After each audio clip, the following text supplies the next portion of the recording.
Okay, continue with visual perceptions. Visual perception is related to our sense of sight in the eyes. It is related to neurological structure. So main stimulus of vision is light. When we talk about visions, one of the senses, vision need to have light.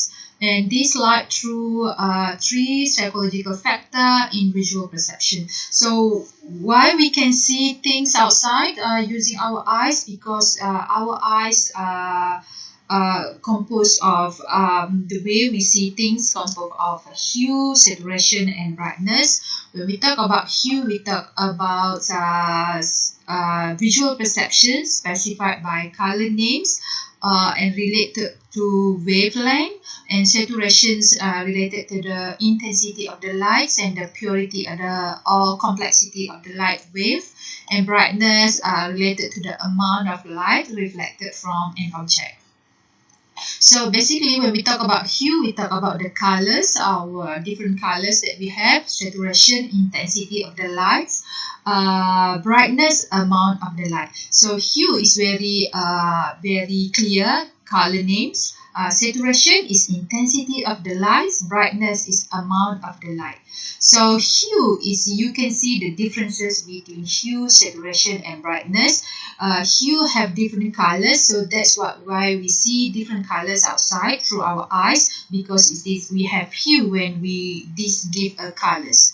So saturation is based on the intensity of the lights or purity of the lights, but brightness depend on the amount of the light. So if you have more amount of the light, it become darker. Less amount of the light is become lighter. But saturation is intensity and then less intensity. That's why the saturation doesn't show any black or white. It's just in terms of intensity of the lights. So in our brains, we have the visual cortex of the brain that could detect feature of stimuli. So feature detector cell we have in visual cortex of the brain. In animal or human being that's sensitive to specific feature in the stimuli. That's why when we look at the stimuli outside, we could focus on that stimuli like we use camera. So if we want to focus on certain stimuli or certain object, we just have that kind of focusing zoom. But human being actually and also animal have that kind of nature built-in feature detector cell where they could zoom in and could focus on that particular object outside in the environment. So humans have face module, specialized cell to help people recognize faces. So in human, we have that face modules. This is a specialized cell that could help recognize features. That's why we could recognize there's your friends or our friends. There's an animal. There's a car, because we have that kind of face modules, and we also have. We have the ability of visual image without seeing the real stimuli. Sometimes when we see pictures, we'll be able to recognize certain object even though there's no real stimuli exist in front of us. Just by looking at the photos, we could recognize the image of the stimuli. So this is what is meant by feature detector cell. In the camera, they try to have the same feature detector cell where in our brain, if we want to focus at this photo, for example, we just zoom our eyes to this. We may ignore this two side of the faces. But in a camera also use the same applications. Let's say we just want to focus on the tree and there are a few other people at the background. Our camera can just be used to focus on these important features, and it's actually built in our brains in our feature detector cell. Camera also try to apply using what we have in human being. So perceptual laws is a factor determine how visual sensation are organized and interpreted. Sometimes things are not always as they first seen. For example, when we look at other thing, we may misunderstand what we see, so we need to take a second look. Like for example, I give you this photo here. Some people we see this as a two faces facing each other. Maybe other people we see there's a picture of waist. This is just a black background. So perceptual laws determine how visual sensation are organized. So it depends. Some people they may interpret things not as they first seen the object. So form perceptions allow people to organize visual sensations to obtain sense and order. Related to the gesture principle, the whole is more than the sum of the parts. So gesture principle is based on gesture psychology. So the principle of gesture look more at the whole as thing as a whole instead of the pieces. So gesture psychology, when they look at the object, even though the object is not complete, they tend to look as a whole. They disregard the pieces or things that are not really important. So people organize visual stimuli into figure and ground dimensions. According to form perceptions, people actually organize visual stimuli into figure and ground dimension. So when we look at something, when we look at the object, we tend to organize our stimuli into figure and ground dimensions. So what is meant by figure and ground dimensions? For example, when we look at this, we tend to look at figure ground organizations. So we tend to look at how many of you, when you see this, you tend to see the man playing the saxophone, or the woman with the hair, black hair on the side. So this is actually because we tend to organize our visual into figure and ground dimensions. So we tend to say this is actually the figure, this is actually the ground. So if we tend to see this is a lady face, this is the figure, and this is the ground. That's mean the side, the background of the figure. And if we look at this guy, first we see it is depend on how your form your perceptual. For some people, what they see first when they look at this, they see this man playing the saxophone, and this is just the background. So for some people, when they look at these photos, they will see that what they see first is actually the face of the woman with the hair in black hair on the side. So figure ground organization is what is meant here. We usually perceive object as a figure. This is the object as a figure standing out against background.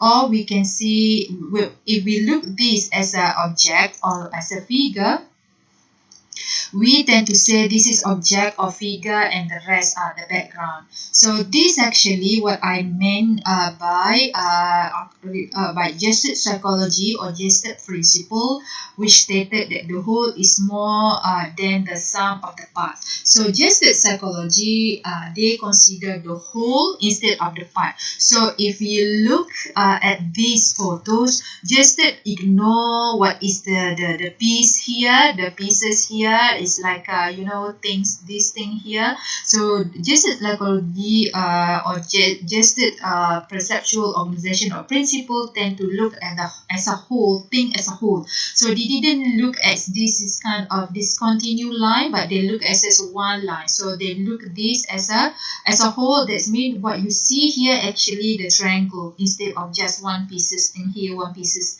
So you just as a triangle. So they focus more as a whole thing, figures, object as a whole instead of pieces and so on.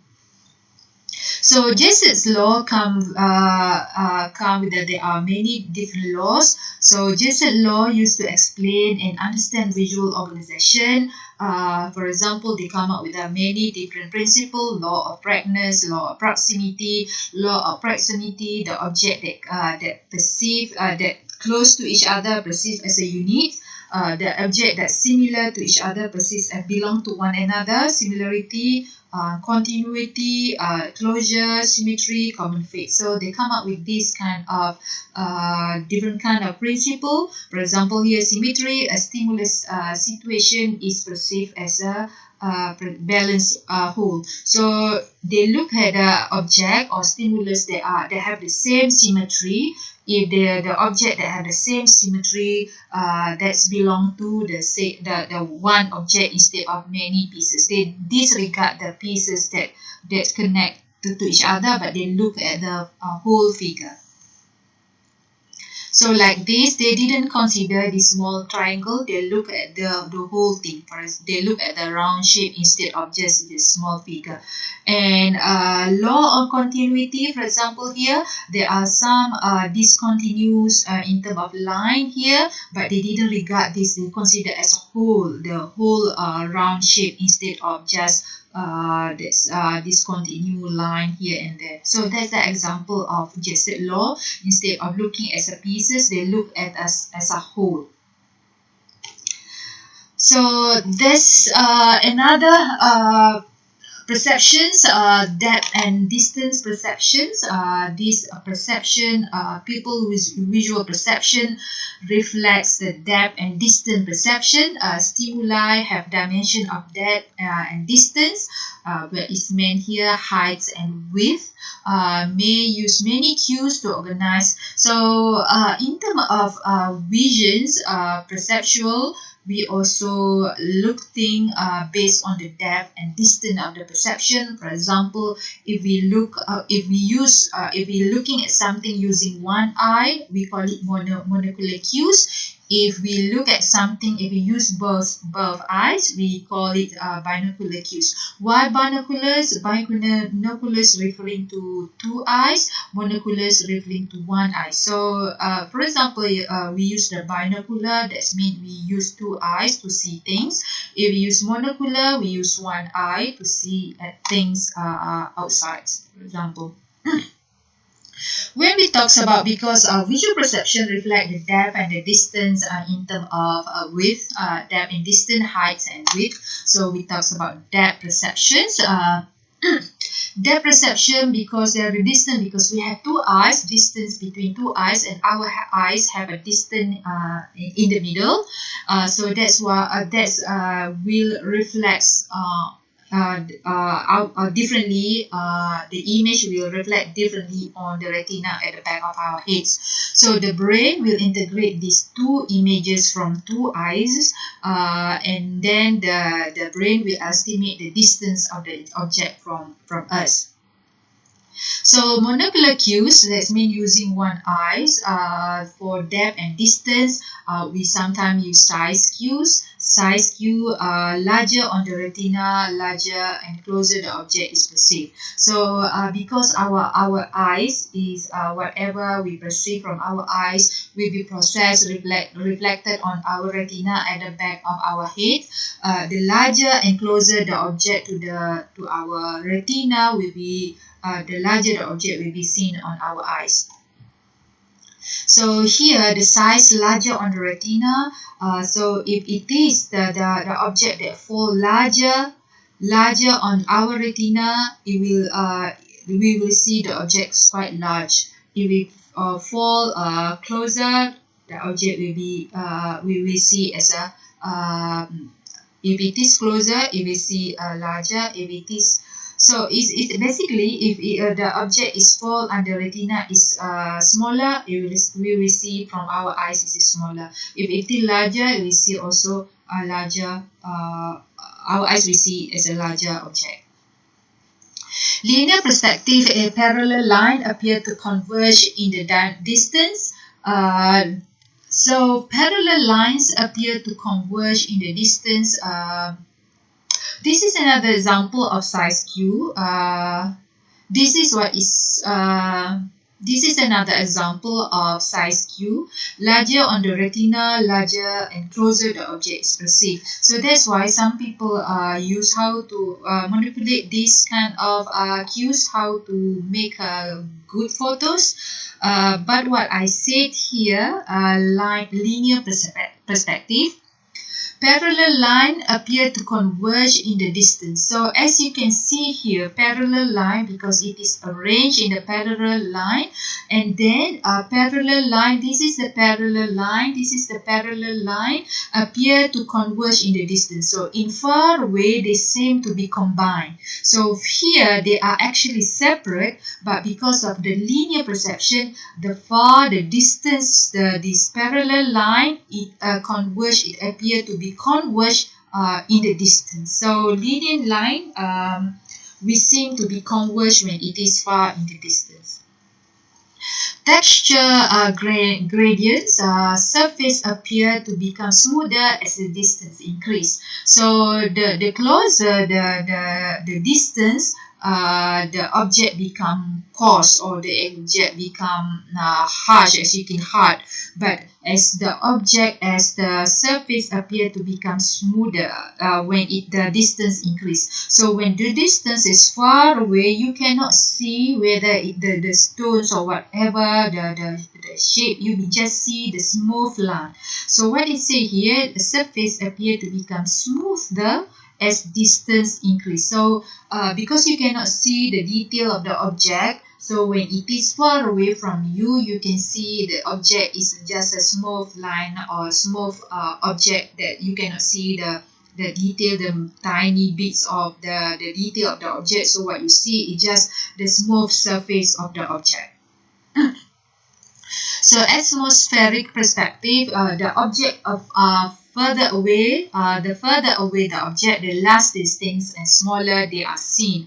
So the object that far from you, you can is become smaller. That's common sense, because if the object situated far away from you, even though it's actually bigger or actually huge, but because it is far away from you, it's look smaller. Like these mountains, this mountain is very big, but because it's far away from you, it look like it is smaller. So it seems like these mountains with these dogs more or less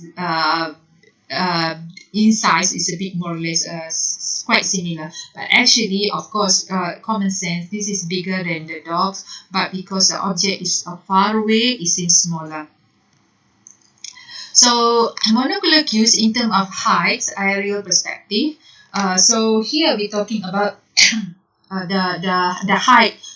Previously we're talking about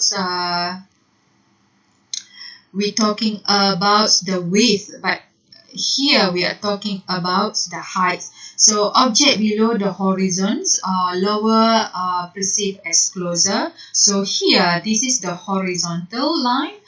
This is the horizontal line. So the object below the horizontal lines perceived as closer. The object above the horizontal line is perceived as smaller. So here, the object that below this is perceived as closer. The object that above this is perceived as farther away. So farther away, far from us. If the object is situated on above the horizontal line, but the object is located below, is considered closer to us. So the horizontal line in pictures is situated at the eye level. So this horizontal line is the eye level. When we look at something, we look at this level first. That's why it's called horizontal line. So the closer to the horizontal line, things closer to the horizontal line are farther away from the viewer. So things that closer to the horizontal line is considered away from the viewer. So if this object is here, is considered closer to the viewer. If the object is up to here or here, is considered away, far away from the viewer.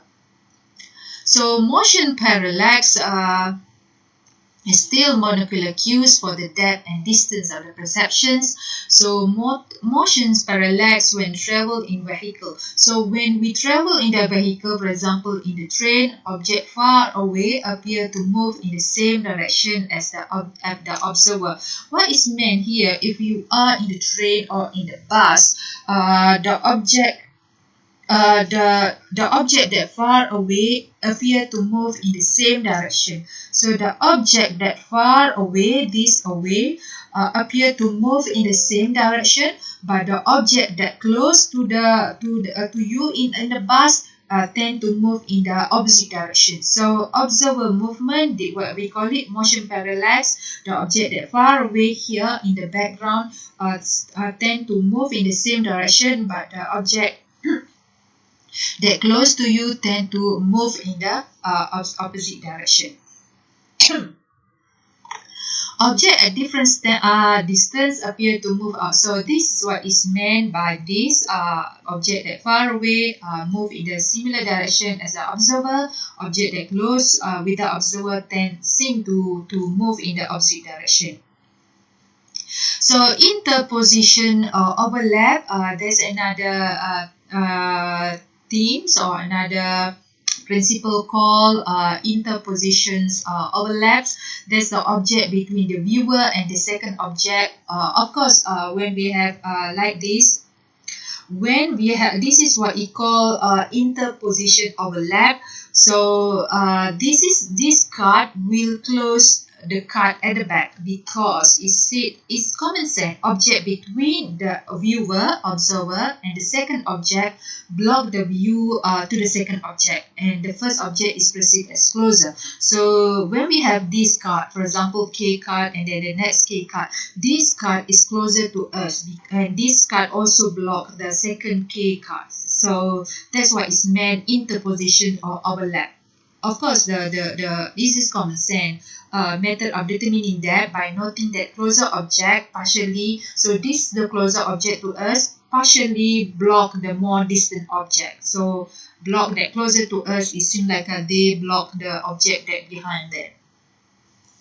So if we use binocular cues for depth perception, there are two primary sources of binocular cues. First one is convergence, the other one is retina perceptions. For convergence, for close object, eye turn inwards across the nose toward one another. So when we want to look at the close object, you can see our eyes turn inwards. So our eyes turn inwards toward the nose, toward one another. So because we want to see the object that close to our nose, both our eyes look at the one object. So this is actually the look of our eyes when we look at the object that close to our nose. Retinal disparity is binocular parallax, where both eyes observe the object from slightly different position. Because our eyes located separately and is separated by our nose in the middle, so that's why we tend to have this binocular parallax. This is actually what is meant by retinal disparity of binocular parallax, where if we put two finger in front of our eyes, just above the nose, we will see that we have 3 fingers instead of just 2 fingers. So if we try experiment at home, just try to put your 4 fingers at the front of your eyes, close above the nose. You will see instead of 2 fingers, you will see there's 3 fingers. So you will see a finger sausage as shown in the insert. So you will see like this. This is what we call binocular parallax or retinal disparity. Okay, we move to perceptual constants. Perceptual constant is actually allow people to change and move from one known place to unknown place, still perceive many things as stable and the same. So is relating to the constancy explained by size, shape, brightness, color, and locations constancy. So that's what is meant by there are examples of perceptual constancy. For example, here you can see the object like if you try experiment at home, when you open the door, your perceived object as unchanging, even though the retina change. So the object, even though you open the door, for example, if you look at this photo, the door, for example, is closed here, slightly open, a bit wide open of the door, but your this image in the retina, you didn't see, even though you see this image is just half of the door, this is slightly half of the door, this is the full door, but you know that's actually the shape of the door is the same. So even though you look at this door, it's just half of the shape. This one just slightly more than half. This is the full shape of the door, but you know actually that this door is actually the same shape as this one, they all the same shape because of perceptual constancy. Even though you know from the look of this photo, it seems like this is half of the shape of the door, this is just slightly bigger than this shape, but because of perceptual constancy, you know they are actually the same size, not different in size. So perceptual of movement, where visual perception is sometimes inconstant because information from retina and eye muscle play trick on people. So this is a real movement actually. Real movement happen when object move from one place to another. This is the real movement, but perceptual of movement is just you perceive that it is move, but actually it's not. Real movement is actually real. The movement is real. The object move from one place to another, but perceptual movement, actually visual perception is just eyes playing trick on you. The object is not moved, but you just see it's like the object is moved.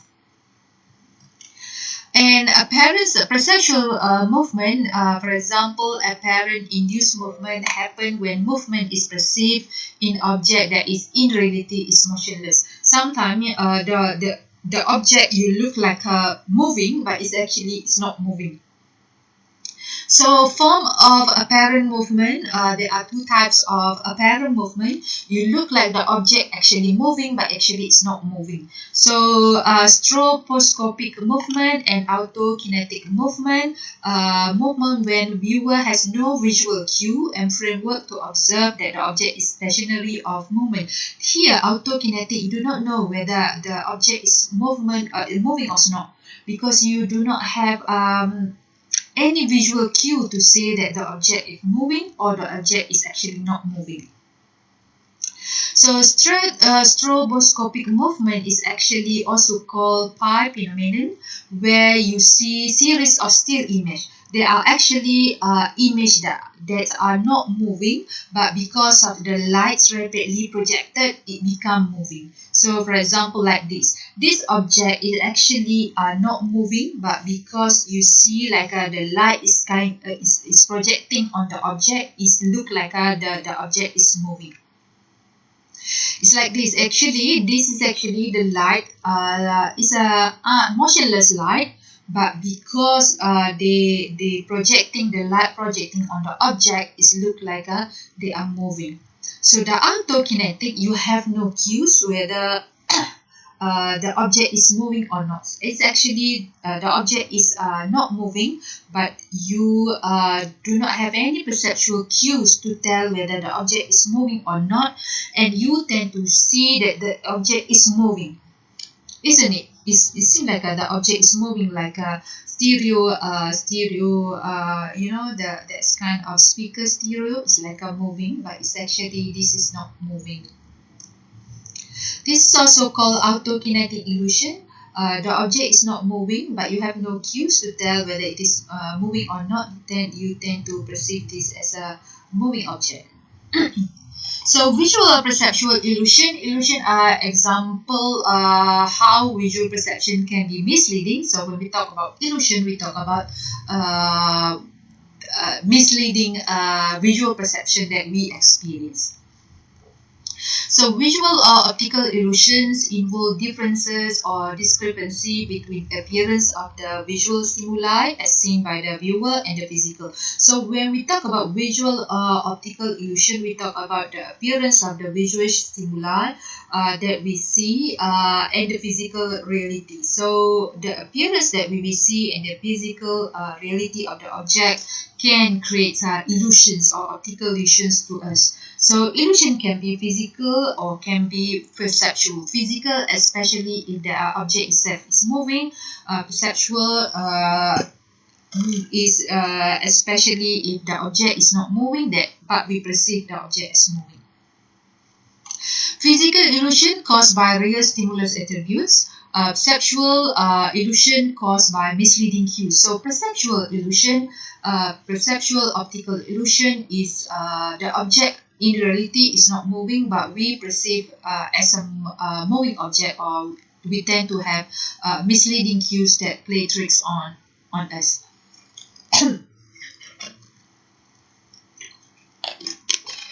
So this is the example of physical illusion. Physical illusions such caused by real stimulus attribute. When you put the straw in the water, you can see there's a like a the bend of the straw, and when the moon is just close on the horizontal, you can see the moon's it's like a within the ridge. That's because of physical illusion.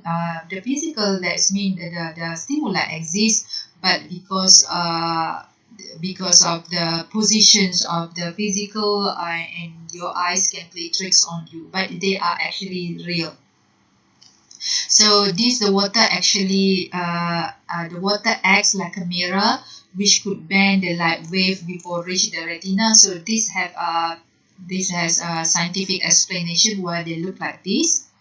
So moon look bigger at the horizontal level than above the sky. So this is actually real. When they are at the horizontal line, you can see it's quite big, and then you can seems like it's within the touch, but actually, of course, it's far away from us.